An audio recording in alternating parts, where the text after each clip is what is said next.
এখন তোমাদের শোনাচ্ছি সুকুমার রায়ের পেটুক। হরিপদ, ও হরিপদ! হরিপদর আর সাড়া নেই। সবাই মিলে এত চেঁচাচ্ছে, হরিপদ আর সাড়াই দেয় না। কেন, হরিপদ কালা নাকি? কানে কম শোনে বুঝি? না, কম শুনবে কেন, বেশ দিব্যি পরিষ্কার শুনতে পায়। তবে হরিপদ কি বাড়ি নেই? তা কেন, হরিপদর মুখ ভরা ক্ষীরের লাড়ু, ফেলতেও পারে না, গিলতেও পারে না। কথা বলবে কি করে? আবার ডাক শুনে ছুটে আসতেও পারে না, তাহলে ধরা পড়ে যাবে। তাই সে তাড়াতাড়ি লাড়ু গিলছে আর জল খাচ্ছে, আর যতই গিলতে চাচ্ছে ততই গলার মধ্যে লাড়ুগুলো আঠার মতো আটকে যাচ্ছে। বিষম খাবার জোগাড় আর কি। এটা কিন্তু হরিপদর ভারী বদভ্যাস। এর জন্য কত ধমক, কত শাসন, কত শাস্তি, কত সাজাই যে সে পেয়েছে, তবু তার আক্কেল হলো না। তবু সে লুকিয়ে চুরিয়ে পেটুকের মতো খাবেই। যেমন হরিপদ তেমন তার ছোট ভাইটি। এদিকে পেটরোগা, দুদিন অন্তর অসুখ লেগেই আছে, তবু হ্যাংলামি তাদের আর যায় না। যেদিন শাস্তিটা একটু শক্ত রকমের হয়, তারপর কয়েকদিন ধরে প্রতিজ্ঞা থাকে, এমন কাজ আর করব না। যখন অসময়ে অখাদ্য খেয়ে রাত্রে তার পেট কামড়ায়, তখন কাঁদে আর বলে, আর না, এইবারেই শেষ। কিন্তু দুদিন না যেতেই আবার যেই সেই। এই তো কিছুদিন আগে পিসিমার ঘরে দই খেতে গিয়ে তারা জব্দ হয়েছিল, কিন্তু তবু তো লজ্জা নেই। হরিপদর ছোট ভাই শ্যামাপদ এসে বলল, দাদা শিগগির এসো, পিসিমা এই মাত্র এক হাঁড়ি দই নিয়ে তার খাটের তলায় লুকিয়ে রাখলেন। দাদাকে এত ব্যস্ত হয়ে এ খবরটা দেবার অর্থ এই যে পিসিমার ঘরে যে শিকল দেওয়া থাকে, শ্যামাপদ সেটা হাতের নাগাল পায় না। তাই দাদার সাহায্য দরকার হয়। দাদা এসে আস্তে আস্তে শিকলটা খুলে আগেই তাড়াতাড়ি গিয়ে খাটের তলায় দইয়ের হাঁড়ি থেকে এক খাবলা তুলে নিয়ে খপ করে মুখে দিয়েছে। মুখে দিয়েই চিৎকার, কথায় বলে ষাঁড়ের মতো চেঁচাচ্ছে। কিন্তু হরিপদর চেঁচানো তার চাইতেও সাংঘাতিক। চিৎকার শুনে মা, মাসি, দিদি, পিসি যে যেখানে ছিলেন সব কি হলো, কি হলো বলে দৌড়ে এলেন। শ্যামাপদ বুদ্ধিমান ছেলে, সে দাদার চিৎকারের নমুনা শুনেই দৌড়ে ঘোষেদের পাড়ায় গিয়ে হাজির। সেখানে অত্যন্ত ভালো মানুষের মতো তার বন্ধু শান্তি ঘোষের কাছে পড়া বুঝে নিচ্ছে। এদিকে হরিপদর অবস্থা দেখে পিসিমা বুঝেছেন যে হরিপদ দই ভেবে তার চুনের হাঁড়ি চেখে বসেছে।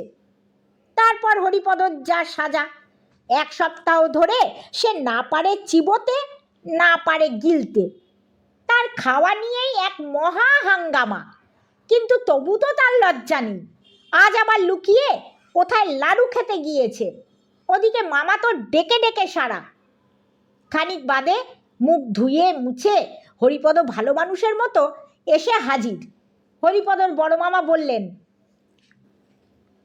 কি রে, এতক্ষণ কোথায় ছিলি? হরিপদ বলল, এই তো উপরে ছিলাম। তবে আমরা এত চেঁচাচ্ছিলাম, তুই জবাব দিচ্ছিলি না যে? হরিপদ মাথা চুলকাতে চুলকাতে বলল, আগে জল খাচ্ছিলাম কি না?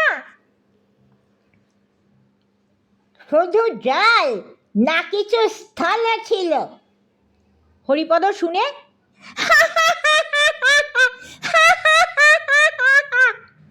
হাসতে লাগলো, যেন তার সঙ্গে ভারী একটা রসিকতা করা হয়েছে। এর মধ্যে তার মেজমামা মুখখানা গম্ভীর করে এসে হাজির। তিনি ভিতর থেকে খবর এনেছেন যে হরিপদ একটু আগেই ভাড়ার ঘরে ঢুকেছিল, আর তারপর থেকেই প্রায় 10-12খানা ক্ষীরের লাড়ু কম পড়েছে।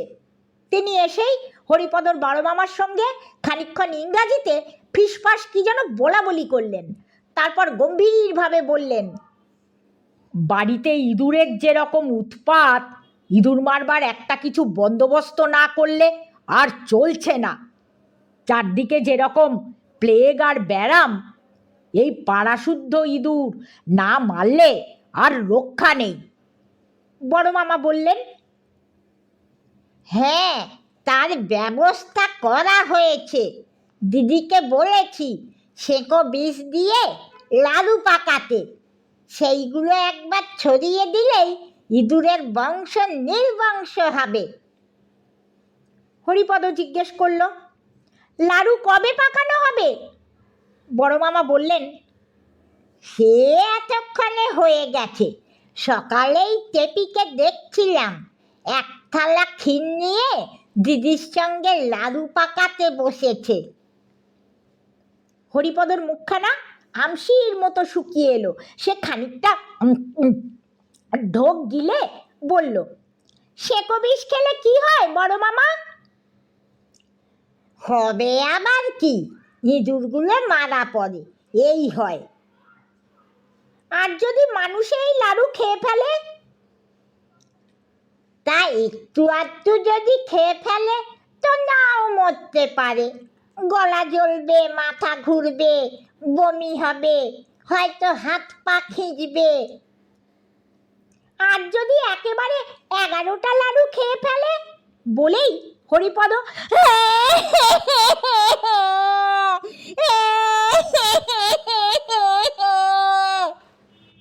ভ্যাঁ করে কেঁদে ফেলল।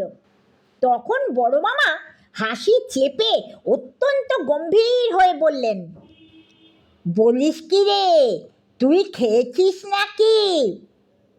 হরিপদ কাঁদতে কাঁদতে বলল, হ্যাঁ বড় মামা, তার মধ্যে 5টা খুব বড় ছিল। তুমি শিগগির ডাক্তার ডাকো বড় মামা, আমার কিরকম গা ঝিমঝিম আর বমি বমি করছে। মেজো মামা দৌড়ে গিয়ে তার বন্ধু রমেশ ডাক্তারকে পাশের বাড়ি থেকে ডেকে আনলেন।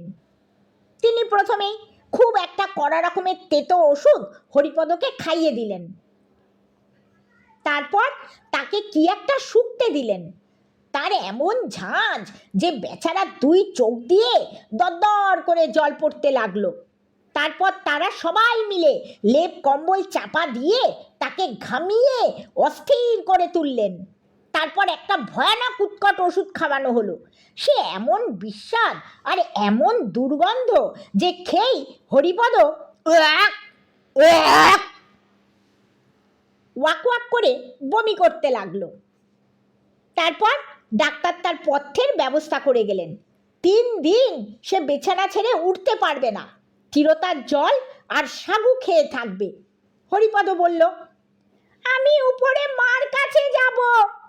ডাক্তার বললেন, না, যতক্ষণ বাঁচবার আশা আছে ততক্ষণ নড়াচড়া করে কাজ নেই।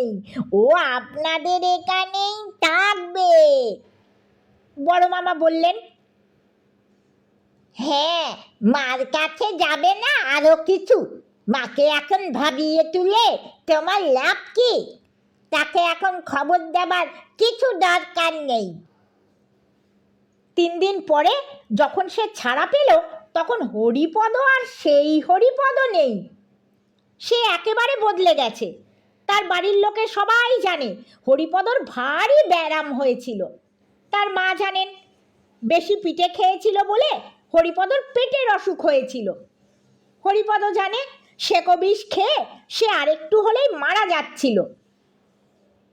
কিন্তু আসল ব্যাপারটা যে কি তা জানেন কেবল হরিপদর বড় মামা আর মেজো মামা, আর জানেন রমেশ ডাক্তার। আর এখন জানলে তোমরা, যারা এই গল্প শুনছো।